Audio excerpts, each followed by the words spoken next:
Soldering is a very important skill that electricians must master. You will need the following items in order to practice these skills: a propane torch, solder paste and solder, and number 14 wire conductors. Make yourself several 2 and 3 wire splices. Strip about 2 inches of insulation off of each end.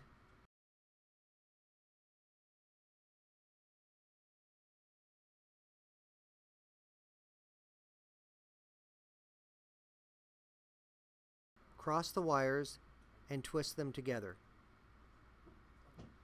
Cut them down to about 1.25 inches.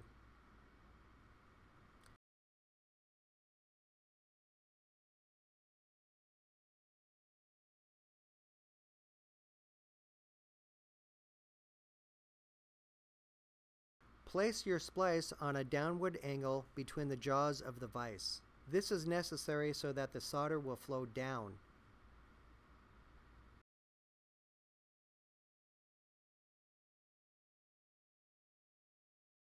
Dip a piece of solder in the paste and coat the splice with paste.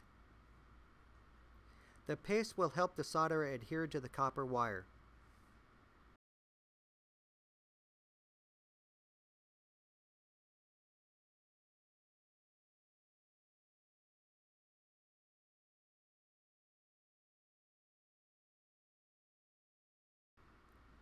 The propane torch is equipped with an on and off control button and an adjustment for controlling the size of the flame.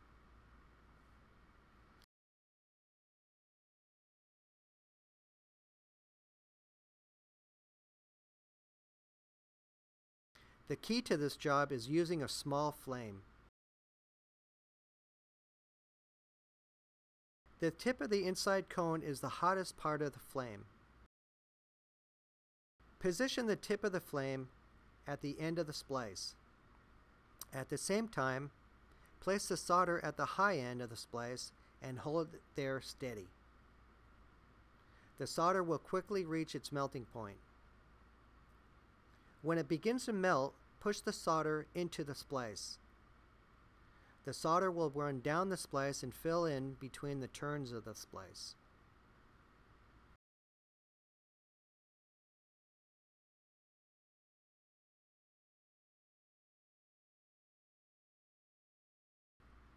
Quickly wipe the splice with a paper towel, turning it and cleaning it in the direction of the twist. The twist of the splice should be completely filled in with solder to assure good bonding.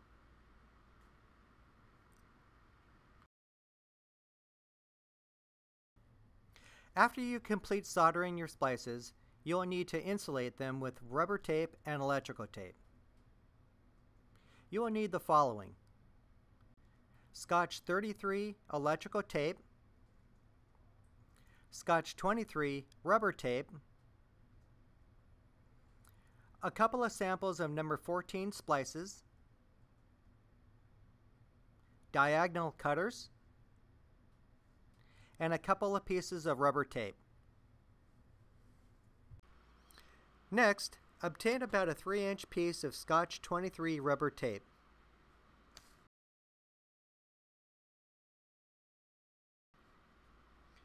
Cut it on an angle and remove the adhesive strip.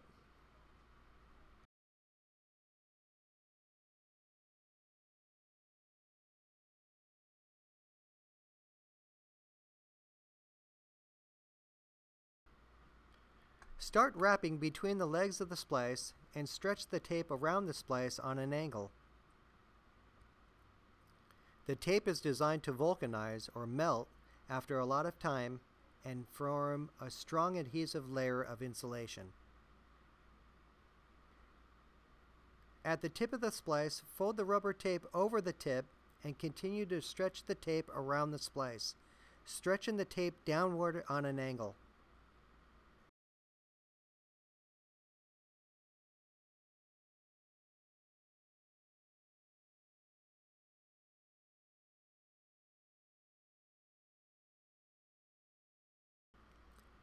This will prevent the tip of the copper from poking through the rubber tape.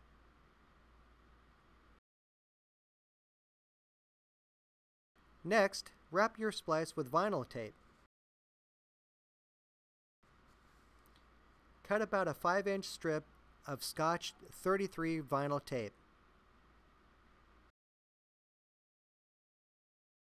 Start between the legs of the splice and wrap the tape around the splice on an angle. It is not necessary to stretch the vinyl tape. Simply cover the rubber tape.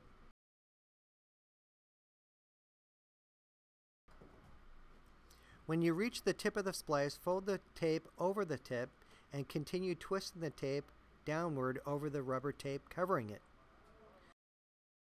The tape should cover the rubber completely and neatly without leaving any ears or tape folds, again preventing the tip from poking through the tape. The splice should now be completely covered and insulated.